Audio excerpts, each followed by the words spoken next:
Hi guys, welcome to our channel. ఇవాళ topic Taj Mahal. Taj Mahal భారతదేశంలోని ఉత్తరప్రదేశ్లోని ఆగ్రాలో యమునా నదికి కుడి ఒడ్డున ఉన్న దంతపు తెలుపు పాలరాతి సమాధి.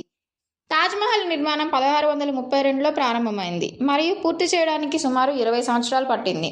తెల్లని పాలరాయి సమాధి మరియు చుట్టుప్రక్కల నిర్మాణాలతో సహా ప్రధాన భవనం 1648లో పూర్తయింది.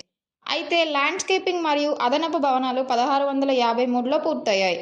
ప్రధాన నిర్మాణం కేంద్రం సమాధి చుట్టూ నిర్మించిన సమాధి. ఇందులో షాజహాన్ మరియు ముంతాజ్ మహల్ సమాధులు ఉన్నాయి. తాజ్మహల్ తరచుగా ప్రేమ మరియు అందానికి చిహ్నంగా పరిగణించబడుతుంది. ఇది షాజహాన్ మరియు ముంతాజ్ మహల్ మధ్య శాశ్వతమైన బంధాన్ని సూచిస్తుంది. ఇది యునెస్కో ప్రపంచ వారసత్వ ప్రదేశం మరియు ప్రతి సంవత్సరం ప్రపంచవ్యాప్తంగా మిలియన్ల మంది సందర్శకులను ఆకర్షిస్తుంది.